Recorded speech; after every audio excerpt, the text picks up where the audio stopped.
Hello, well, welcome to another Talking To episode. I'm your host Teddy, and today I'm being joined once again by Hayden. And today we can talk about the TMNT 2012 Season 2 Episode 19, I think, or 20, one of those ones. The Legend of a Kuro, 20, The Legend of a Kuro Kabuto. So, what do you think about this episode, briefly? Well, briefly, I thought this was a really cool episode. I really did enjoy this one. For two reasons. One, we get to see some new and interesting characters that I haven't seen before in the series. And two, there is some, major plot twists at the end, which I really did enjoy. But no, it was a really good, decent episode, full of action and full of, twists and plot development, and I really did enjoy it. Yeah, I mean, I think this episode has always been one of these fun little ones that has, I don't know, big importance, but not really too big of overall when you look at all the other episodes, and despite it really feel like it's been a big important episode.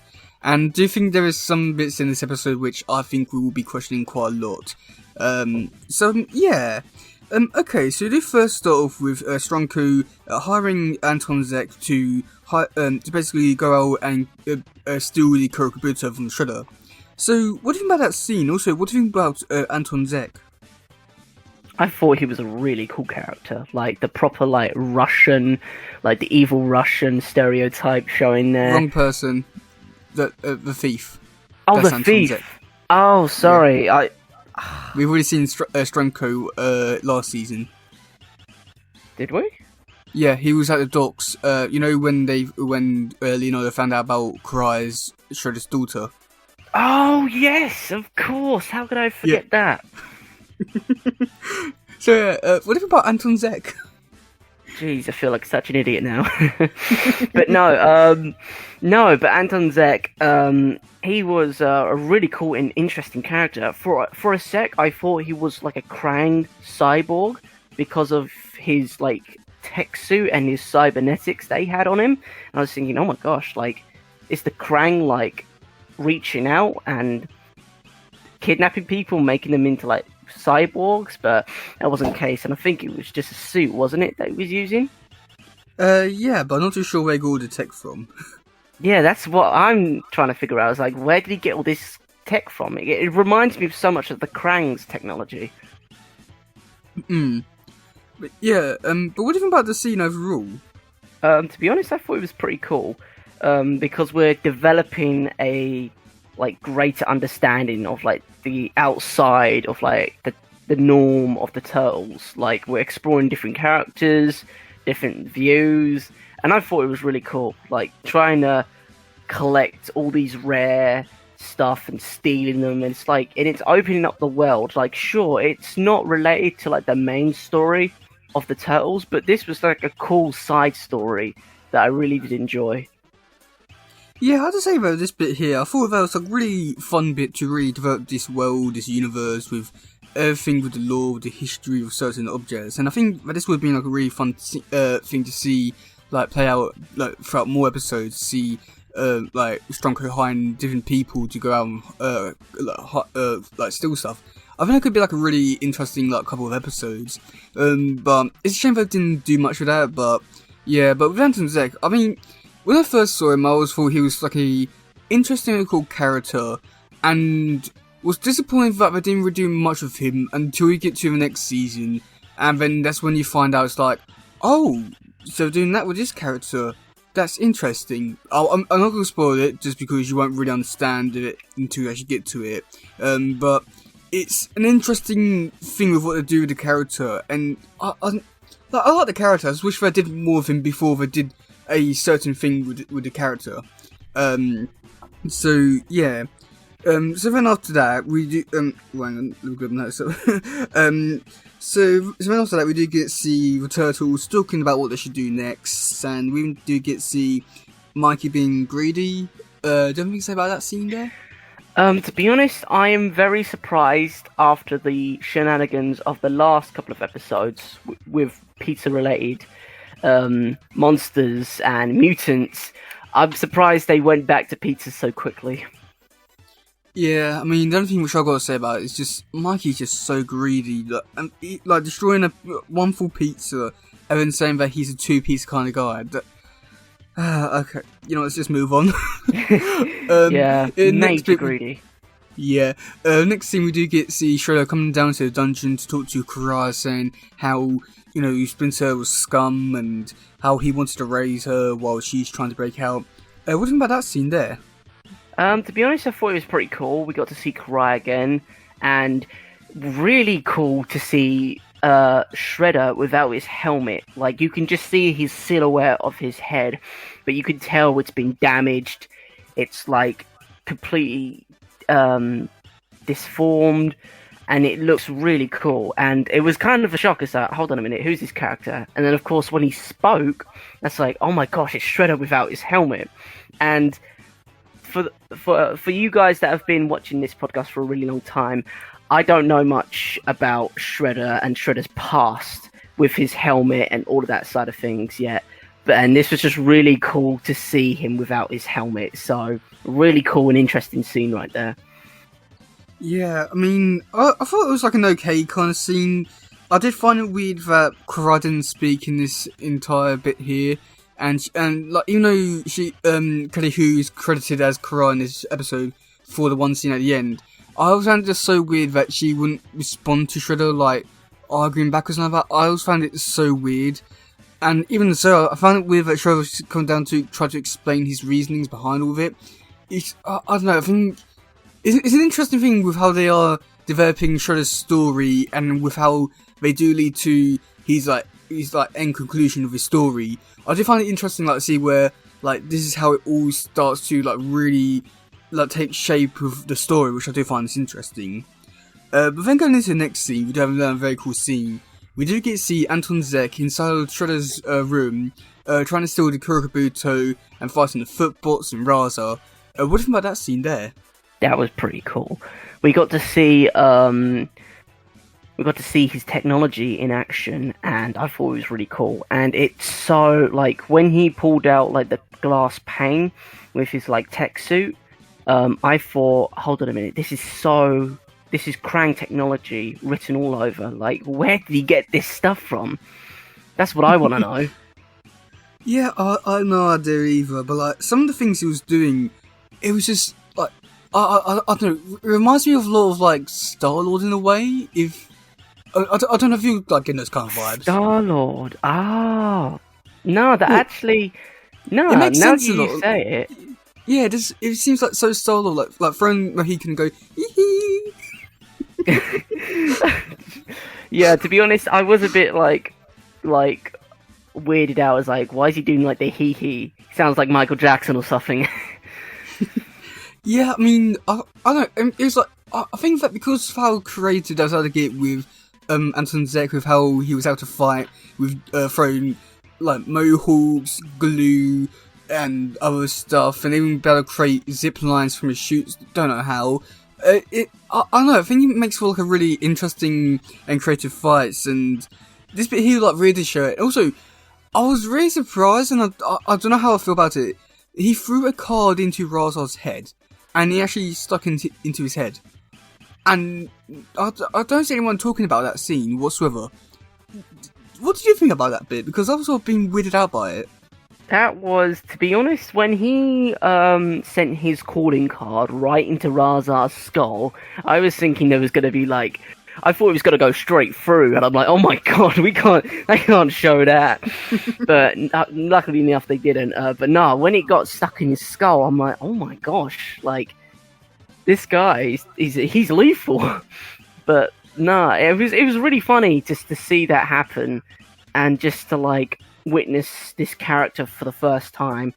To be honest, this character, I'd say he's one of the powerful characters, besides from Rat King, of course, and like the other characters that I've listed in previous episodes. But he's like really powerful with all this technology with him.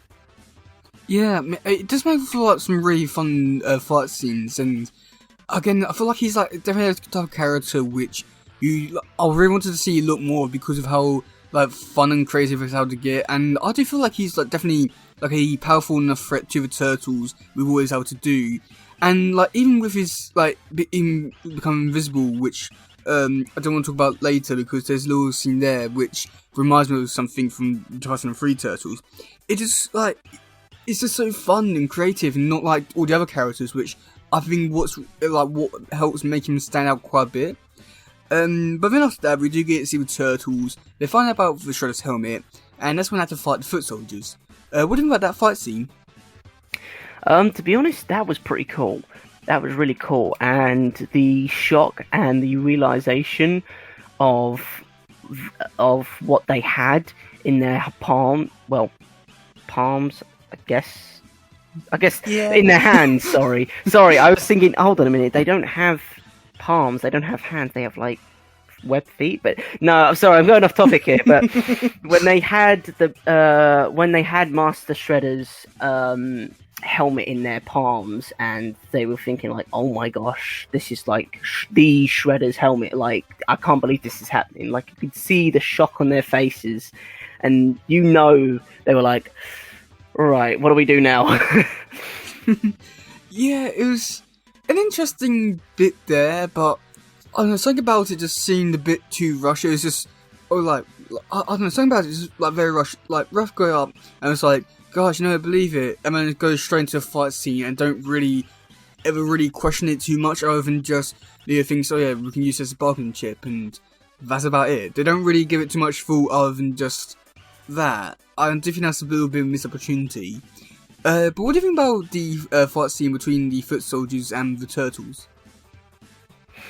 I thought it was pretty good to see some Foot Clan and Ninja Turtle action going on. I thought we haven't seen that in a while, and I swear the Footbots are getting upgraded every day, because I see them with like forearms, I see them with lasers,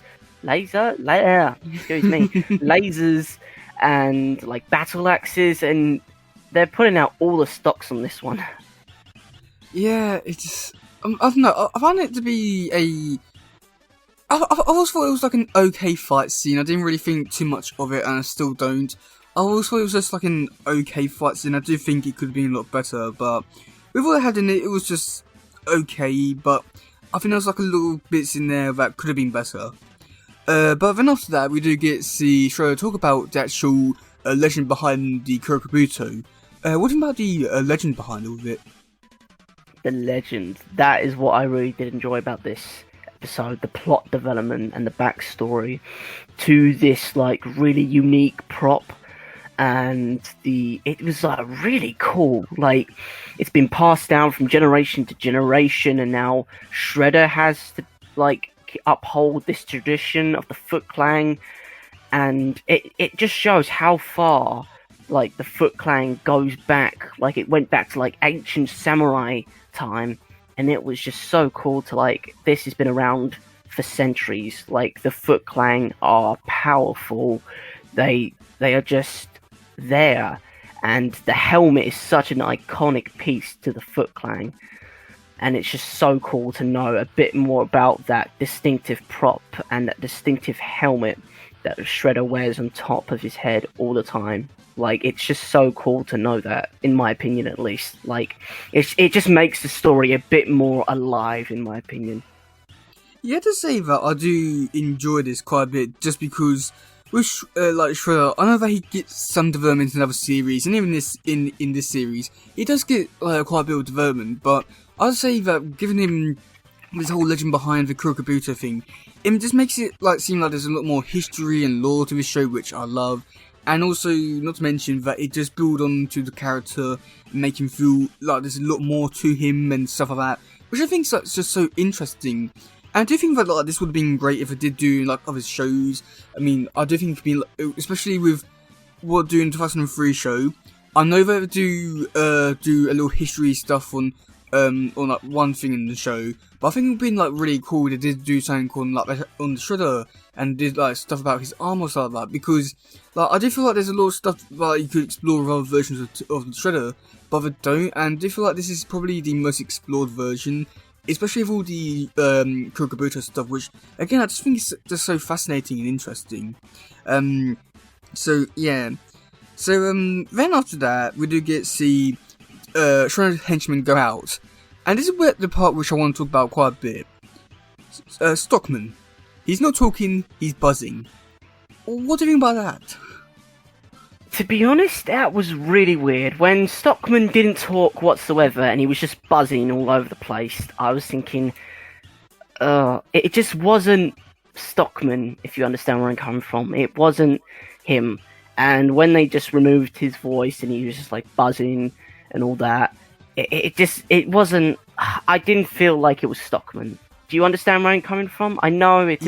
I feel like it's difficult to explain because originally we heard Baxter Stockman talking to the turtles in like this crooked and eerie voice when he got mutated into a fly, and now he's not talking at all. He's just buzzing like a fly.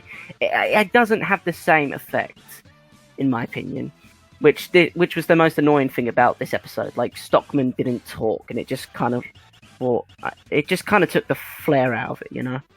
Yeah, it's just so weird, and like there's no they have never given out a reason why he's like this in this episode, and they never do this ever again. And I just find it so weird. He's not really Baxter at this point. He's just the character is not really there, and to make it worse, like Fishface is talking to him, and he's not really responding, and it's just so weird. I mean, I just don't understand why he isn't talking, and there's not really much of a reason of. I don't understand what reason there could be, because I don't think there's like much of a budget reason, just because there are like other episodes that do have like way more people in them, and you know, had to charge quite a bit, a pretty penny, shall we say. And with the actors, they normally record in sessions and do like multiple episodes at once. So I think that he probably would have recorded his lines then, but I just don't understand. It's so weird. And if they weren't gonna have him, I mean, they could have like cut out Kurai's like few lines and sort of give it to Phil Lamar. But I just find it so weird that he's not talking, and it annoys me so much. And it's only a time that he does it. It is annoying. Yeah. But I just got to say real quick before we move on, you can't help but feel sorry for Stockman. Like when Fishface. Fishface. Why did I call him Fishface? What? Oh god, my mind's gone blank. Basically, when Stockman was talking and all that together, I couldn't help but feel sad for like Stockman. Like when he said, "Oh, you know what you look like you look ugly." Like literally straight up said, "You look ugly as hell." Like literally. And when Stockman made his sad fly noise, I couldn't help but like, damn, Stockman, you really got done there, mate. Yeah, he's really hitting you low. Oh god. Like it's sad. Like it's real sad. God, to think in the 2003 show we admired him and think he's one of the best characters. In this one, they done so dirty in this show. Oh, like Stockman, my man, he's just like, nah, he ain't winning. Like Stockman got like proper done over in this series. Like he used to go from like a nerdy tech guy, and now he's a flying mess, honestly, who doesn't even talk now. Yeah, I mean, the next time to make it worse, next time we do see him, he talks, and every time after that, he talks. Ah, god. Okay, you know, let's move on before we. Okay, yeah, before we lose it. Yeah, next scene we do get to see Anton Zeg using his mohawk to flip the van over. What do you think about that? I don't know what to really say about that. Just where did he get the tech from? That's what I want to know. I want to know where he got the tech from. Like, I seriously, like, he's such a powerful character. Like, he's so powerful. Like, I think he could take over New York with the suit that he's wearing. He's just powerful enough to do all those things that we saw in this episode. Imagine what he can do over like several episodes, building like up his huge empire. But sadly, that could be so good. that could be enough. That could be a new branch off series. Honestly, It would have been great. It would have been good, honestly. I'm surprised the like founders and the producers of Teenage Mutant Ninja Turtles haven't called us up yet. It's like, yo, we want to do this story. Like, we want to take that idea, we want to make it into a story. Like, come on. Are you sure you're the best person to make a TV show? What's that supposed to mean? You come up with so many ideas. Yeah, ideas. Like, just so many ideas. Like, it gets the ball rolling, you know? Yeah, but Hayden, across the time we've been talking about this show, you come up with so many different jobs for Donatello about he's going to take over the world. So many stuff I don't think is even family friendly. You know what I mean. Like, it could be pretty cool to see that. I know what you mean, but I don't think other people do. Is the audience going to have a hard time trying to understand what I'm trying to put through to everyone? Yeah, I think so. Okay, you know what, moving on. Moving on, shall we? Okay, so the next scene we do get to see the turtles find all the henchmen. What do you think about that scene? That was pretty cool. I'd say that's a decent fight scene. Them fighting all the henchmen and all that. And yeah, I'd say it's just decent. Yeah, I mean, I thought it was okay. I mean, it was really great to see some of the characters come back and fight, like Tiger Claw, Raza, and all that. So great to see him fight again. But yeah, I thought it was just an okay scene. Didn't really think too much of it. It was just like another one of those scenes that just happened. So unfortunately, yeah.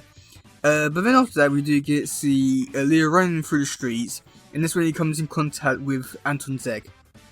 Now, this bit here, it reminded me of the Invisible Ninja fight scene from like Return to New York Part 1, or the what's that episode? The way Invisibility from 2003 show. Did you get those vibes? Yeah, I did. I really did. It's like, oh my gosh, why does this remind me of like 2003 all over again? Yeah. But then after that, we do get to see Leo. He runs off, and the henchmen about to go after Anton Zeg, but Franco saves him with a helicopter and a minigun. And turns out that Anton Zeg only had diapers. What do you think about that scene there? I was not expecting him to come down in an attack helicopter, guns blazing, like shooting up the place. Like, I was not expecting that at all, and that was pretty cool. I really did enjoy that. That was like really funny. Like, he just comes in out of nowhere, starts shooting up everyone, shooting up the place, and then gets Anton Zeg and just flies off again. And like, everyone's just like, what the hell actually happened here, you know? Yeah. I was like that. Like, what the hell actually just happened? Yeah, I mean, I won't lie, it's a really cool scene, like, especially with like, how Stronko is with his like, Russian accent and stuff like that. It really suits the character and just made it so perfect. That's all we gotta say about it. I gotta love his accent where he's gonna squish Anton Zeg like a blueberry. Yeah, I feel like I got a feeling he's gonna become one of your favourite characters.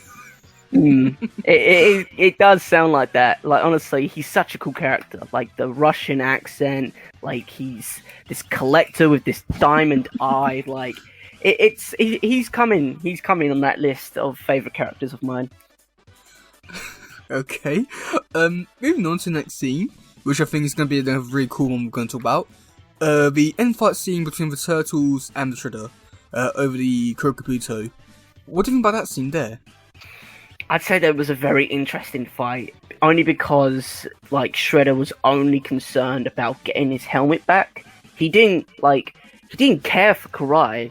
Like, his emotions were blank. Like, he did not care. He didn't care if he had to sacrifice his like adopted daughter to get like this helmet back. He had no remorse whatsoever. I'm like, Jesus, Father of the Year, ladies and gentlemen. Like, come on.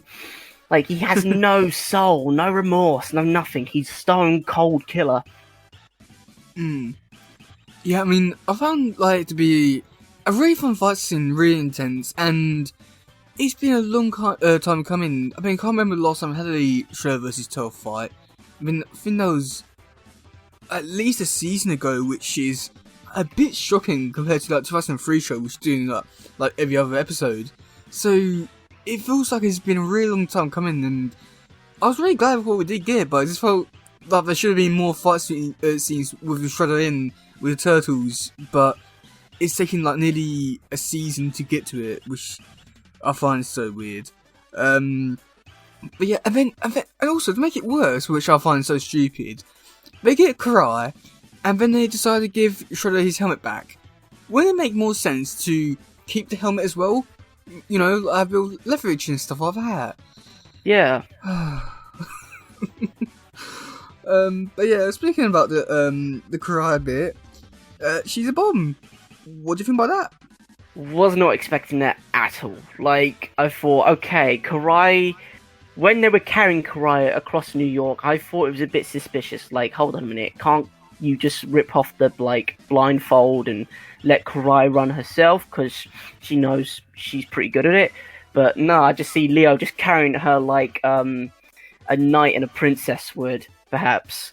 And just, like, scurrying across the New York skyline. And then, of course, they finally stop, they take off the blindfold, and lo and behold, it's a massive C4, and everything gets blown up, and I'm like, what? Like, the massive plot twist, like, that right there. Like, Shredder used it as, like, an scapegoat. Like, he wanted to kill the Turtles once and for all. But I really didn't expect it at all, and I'm still trying to reel from the fact that it happened. What? I mean, oh God, I don't know what to really say, because I think it's cool, but at the same time, I've got a lot of questions about the characters. Like, how did they know that it was not a bomb? Because that was like full of metal, so it would have been quite heavy. Yeah. So and how did they not hear it ticking? Yeah. Also, how did they not hear her breathe and stuff like that? But it's just like a lot of stuff in there. That I'm just like the signs were there. Yeah. Okay. But yeah, that was that for that episode. What do you think about the episode overall? Overall, I thought it was a really fun episode. Really enjoyable, fast paced, and we got to bring all the characters back, which I really enjoyed. And just exploring new and different backstories and plot development. I thought it was just a really nice filler episode for this series. Yeah, I mean, I like this episode. I think it's quite fun. We get some more lore, history, and stuff like that. But I think the most annoying part about it is the Stockman stuff, which has always annoyed me. And but I mean, it was a fun episode. I'll say that, but it would have been so much better if Stockman had his voice, and I think this would have been like a lot higher on the list if Stockman had his voice. So yeah. Okay, so do you want to hear some comments now? Let's hear them. Okay, so one person was saying that was talking about the Stockman stuff, saying basically they couldn't afford him because the cast was very big for this episode. And this episode wasn't like a finale or something like that, which normally those kind of episodes do get bigger budgets. However, with that argument I've got to say to that is that there are other episodes which do have nearly as many characters, if not more, and they weren't season finales or anything like that, and yet they still have the budget to have 101 different characters in. I find it so weird, a bit suspicious. Another person put Salt Command, they put banger, one of my favourites from the whole series. So yeah. Okay, do you want to hear some trivia now? Let's hear it. Okay, so for trivia, the kuro kabuto means black helmet in Japanese. Ooh. Oh my god, but we're speaking Japanese! Damn. Cool, this podcast is bilingual now. Yeah, it's an educational podcast, you know? We're learning something new every day. So yeah, we can now, now we can advertise to a Japanese audience. Okay. Black Stockman only spoke in buzzes in this episode. Among Tronco's collection are Alexandra's the Great breastplate, the Spear of Destiny, Excalibur, a stuffed polar bear, and a stuffed white rhino. And then there were some errors for this episode. So during the scene where Mikey crashes into Fishface, if you look closely, you can see that Fishface doesn't have his water breather ring on him. Oh, yes. I didn't notice that, actually. Yeah, I've been watching this episode for 10 years, so I haven't noticed it. Okay, errors. And there is a scene where the turtles stand battle ready on the street, surrounded by footballs on the rooftops, and the full moon in the background. The scene slowly pans from right to left, but as it pans, the moon, which appears to be rendered as 3D prop, instead of part of a 3D skybox, also slowly pans from right to left in front of the stars in the background, making it look much smaller and closer to a camera than it should be. Oh, that's interesting. Okay, so for this cast, I think you'd be quite surprised with the person who plays Anton Zeg. Okay, so Donatello voiced by Rob Paulson, Leonardo voiced by Dominic Candebrone. That was the new voice actor from Jason Biggs. Michelangelo voiced by Greg Stipes. Sean Astin voiced by Raphael. Shredder voiced by Kevin Michael Richardson. Fishface voiced by Kristen Lance. Ivan Stromko voiced by Fred Taserhoff. Rev Raza voiced by Clancy Brown. Tiger Claw voiced by Carrot Bowser. And Anton Zeg. Who do you think voiced him? Oh, I'm not too sure. I'd have to check the IMDb page, but I don't know. His voice it's very unique, but I don't know. I'm probably going to kick myself for this because I probably do know him, but I haven't heard of his voice in a long time. So, well, the person who could be out of my misery.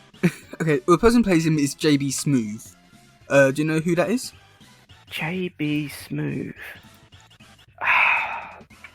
I don't think I don't know how much his stuff he's in, but like he was in the most recent MCU Spider-Man movies as one of the teachers. Oh yeah.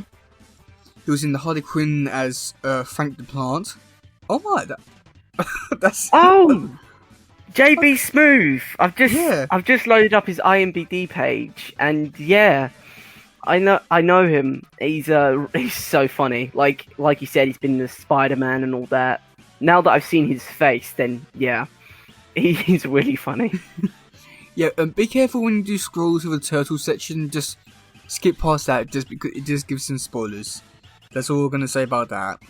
Are these like big spoilers or little bitty spoilers? Well. When you next see him, you would understand the spoiler, but I don't know. It's hard to say, but like, I mean, with you probably forget about it anyway. So like, I don't think it really matters too much. So well, if you see it, be amazed, but try to forget, and you most likely I'll try and avoid it as best I can. Yeah, well, but he has been quite a few total stuff, so be very careful. What was in Grand Theft Auto 5? The Smurfs? Wait, what? Oh my god, Dr. Ray! Damn, I knew I heard his voice. Yeah, I mean, there's a lot of stuff in here which I've not seen him in. There's a lot of stuff in here which I don't think was exactly family friendly for us to watch when we was growing up, but... Oh my god, he's been in Smurfs too as Rackus. As Hackers. Oh, it's funny. But sadly, I haven't seen majority of the stuff. Like, of course, I knew like GTA I've played, and of course the Smurfs. Like when I was really young, and the Spider-Man. Oh, he's also been in Robot Chicken as well, which is pretty cool. Only for one episode though, which is a shame. But yeah, sadly, I haven't seen majority of his stuff in full detail, so I can't really go into it as such. Oh god, he was on the Little Late with Lily's sing. Oh god. Oh, I don't think I've seen that one. Don't is a YouTuber who has a TV talk show. Oh, got ya. That should explain everything you need to know about the show. Yeah, that just explains everything. Yep. Yeah, she's not one that people like, and she thinks that she can do a lot of stuff that she can't. Gotcha. Yeah, I'm still scrolling. It has been in quite a lot of stuff which I'm very impressed by, but again, not really the stuff which I've seen. But yeah, he's done alright for himself, I would say. I'd say it's fairly decent portfolio. Okay, so going into next week's episode, it is called Plan 10. What do you think is going to happen in that episode? Plan 10, did you say? Yeah. Sorry, my brain immediately thought, like, hold on, did he just say what I think he just said? I didn't say Ben 10. Yeah. I didn't say. I wish I did. I thought you said Ben 10. I was like, hold on a minute, there's a crossover now? Oh, that would have been amazing. Oh well. Oh, Plan 10. Plan 10. I don't know, because it's like, it can mean anything. Like, it could be like a Plan 10. Maybe like I'm thinking along the lines of the Krang, perhaps, because they like to follow plans which ultimately fail. But I'm not too sure. Okay, well that's going to be interesting for next week then. So, yeah, do you have anything else to say about this episode, or it's all done with this one? To be honest, I've said what I've needed to say. I thought this was a really fun, good episode. 10 out of 10, hands down. I thought it was really funny, really good, and they just executed it pretty well, I'd say. Yeah. I think, again, like, if they did include Baxter's real voice, I think it would be it would be high on my list, but unfortunately not. But it was sort of like a really interesting, great episode overall. So yeah, that's gonna be. Oh yeah, no, hang on, let me restart that.